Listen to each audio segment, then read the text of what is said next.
Nagaon Rizwana memorial galaxy women হস্পিটেলৰ বিৰুদ্ধে নগাঁও জিলা আয়ুক্তক অভিযোগ পত্ৰ দাখিল অসম সংখ্যালঘু সংগ্ৰাম পৰিষদৰ। Nagaon Rizwana memorial galaxy women hospital নামৰ এখন অৰ্ধনিৰ্মিত হস্পিটেলত ৰোগীক ভুল চিকিৎসা প্ৰদান কৰাৰ অভিযোগ। অৰ্ধনিৰ্মিত হস্পিটেলত ভুল চিকিৎসাৰ বাবে মাতৃৰ গৰ্ভত মৃত্যুৰ হৈ জন্ম লয় এটি শিশুৰ। চিকিৎসালয়খনত আল্ট্ৰাছাউণ্ড কৰাৰ চিকিৎসকৰ পৰিৱৰ্তে আয়ুৰ্বেদিক চিকিৎসকে বিভাগীয় আল্ট্ৰাছাউণ্ড কৰাৰো ভয়ংকৰ অভিযোগ উত্থাপিত হৈছে। হস্পিটেল কৰ্তৃপক্ষই আশাকৰ্মীৰ সৈতে ধনৰ লেনদেন কৰি ৰোগীক কাঢ়ি আনি ভুৱা চিকিৎসা কৰাৰ অভিযোগ। বিগত কেইদিনমান পূৰ্বে বটদ্ৰৱাৰ থানাৰ অন্তৰ্গত ধনিয়া ভেটি গাঁৱৰ মিনাৰা খাতুন নামৰ এগৰাকী অন্তঃসত্ত্বা মহিলাক অৰ্ধনিৰ্মিত হস্পিটেলত আশাকৰ্মীয়ে লৈ গৈ কৰাইছিল ভুল চিকিৎসা। আল্ট্ৰাছাউণ্ডৰ ৰিপৰ্টত খেলি মেলি থকাৰ বাবে মিনাৰা খাতুনৰ স্বামী আন এখন চিকিৎসালয় আল্ট্ৰাছাউণ্ড কৰাই গম পাই তেখেতৰ গৰ্ভত থকা সন্তানৰ অৱস্থা জটিল। আনহাতে সমস্ত ঘটনাটো চিকিৎসালয়ৰ কৰ্তৃপক্ষক অৱগত কৰাত কৰ্তৃপক্ষই মিনাৰা খাতুনৰ স্বামীক ভয় ভাবুকি প্ৰদান কৰিছিল। উক্ত ঘটনাটোৰ সন্দৰ্ভত পৰিয়ালৰ লোক সংগ্ৰাম পৰিষদ জনোৱাত নগাঁও জিলা আয়ুক্তক অভিযোগ পত্ৰ দাখিল কৰে।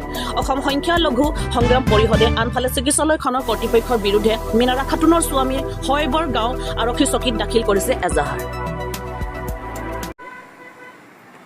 হয়, আপোনাৰ কেইদিন পূৰ্বে প্ৰায় 5 মহীয়া যেতিয়া পেটত সন্তান আছিলে আপোনাৰ বৰদুৱাৰ মিনাৰা খাতুন নামৰ 35 বছৰীয়া এজনী মহিলাৰ ইয়াত নতুনকৈ আপোনাৰ স্থাপন এতিয়ালৈকে অপেনিং হৈছে বুলি আমি গম পোৱা নাই, যিহেতু আমি লোকেল মানুহ। ক'ৰবাত নৱাজ শ্বৰীফ আৰু কোনোবা নামৰ কেইজন ব্যক্তি ইয়াত মানে কিবা খুলিছে নেকি, আমি বিশেষ ইমান একো গম পোৱা নাই।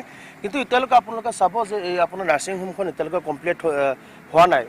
তেওঁলোকে যিটো আল্ট্ৰাছাউণ্ড কৰিব লাগে, আল্ট্ৰাছাউণ্ডৰ যিজন স্পেচিয়েল ডক্টৰ থাকে এই ডক্টৰ কিন্তু তেওঁলোকে ৰখা নাই। এজন আয়ুৰ্বেদিক ডক্টৰ এজনক দি পেলাই তেওঁলোকে কাম কৰি আছে, যাৰ কাৰণে তেওঁলোকৰ যিখিনি ট্ৰিটমেণ্ট দিব লগা আছিলে, ৰিপৰ্টখিনি দিব লগা সেই ৰিপৰ্ট ভুৱা ৰিপৰ্ট দিছে। আৰু সেই ৰিপৰ্টখিনি কিন্তু তেওঁলোকৰ আপোনাৰ খেলি মেলি আছিলে। ভুল ৰিপৰ্টৰ কাৰণে আপোনাৰ পৰৱৰ্তী সময়ত এই মহিলাজনীক বেলেগ হস্পিটেললৈ লৈ যোৱাৰ সময়ত কিন্তু তাত গৈ পেলাই ধৰা পৰিল। সঠিক তথ্যটো পোৱাৰ পিছত তেওঁলোকে চালে যে তেওঁলোকৰ লগত এই নতুনকৈ আপোনাৰ যিটো আছিলে Rizwana memorial Galaxy women's hospital, ইয়াত যিহেতু এতিয়ালৈকে আৰম্ভণি হোৱা নাই, তেওঁলোকে চুপে চাপে কিবা আপোনাৰ আশাসকলৰ লগত তেওঁলোকৰ যোগাযোগ ৰাখি পেলাই পাৰ্চেণ্টেজ দি আশাক আনি পেলাই তেওঁলোকে বৰ্তমান আল্ট্ৰাছাউণ্ড কৰা আছে। গতিকে আমি অসম সংখ্যালঘু সংগ্ৰাম পৰিষদৰ তৰফৰ পৰা আজি আমাৰ নগাঁও জিলাৰ সন্মানীয় আয়ুক্ত মহোদয় দেৱাশিষ ছাৰক আমি লগ কৰি পেলাই স্মাৰক পত্ৰ প্ৰদান কৰিছোঁ যে চালিজাৰি চাই যে কাৰণ চাওক, মানুহৰ এই এখন হস্পিটেলৰ ওপৰত এজন ডক্টৰৰ ওপৰত মানুহৰ এটা বিশ্বাস থাকে আৰু ডক্টৰজনে যেতিয়া চিকিৎসা ভালকৈ নকৰে মানুহৰ জীৱন মৃত্যুৰ সৈতে এটা বহুত ডাঙৰ ধেমালি খেল হয়। গতিকে আমি আহ্বান জনাইছোঁ যে যিজন ব্যক্তিৰ সেই বাচ্চাটো পেটৰ পৰা জন্ম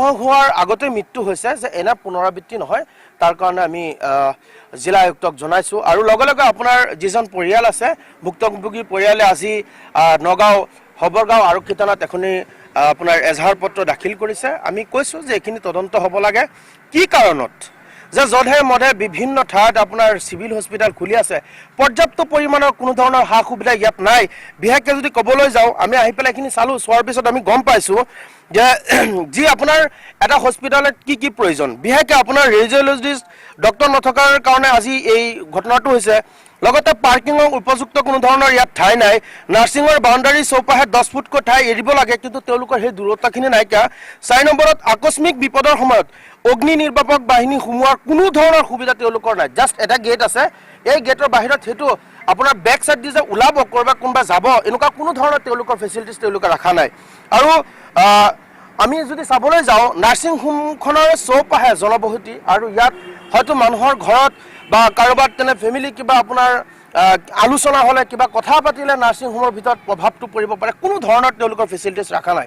গতিকে কওঁ, এখন নাৰ্ছিং হোম মানে এতিয়ালৈকে কোনো ধৰণৰ কোনো তেওঁলোকৰ ফেচিলিটিছ ৰখা নাই। বিশেষকৈ মই এতিয়া গ'লোঁ, আপোনালোকৰ সাংবাদিক বন্ধুসকলক লৈ যোৱাৰ সময়ত আমি চালোঁ, ভিতৰত যিসকল আপোনাৰ তাত ৰিচিপশ্যনত মানুহ থাকিব লাগে, তাত কোনোবা এজন মানুহ গ'লে অলপ কথা পাতিবলৈ মানুহ, কোনো ধৰণৰ সা সুবিধা নাই।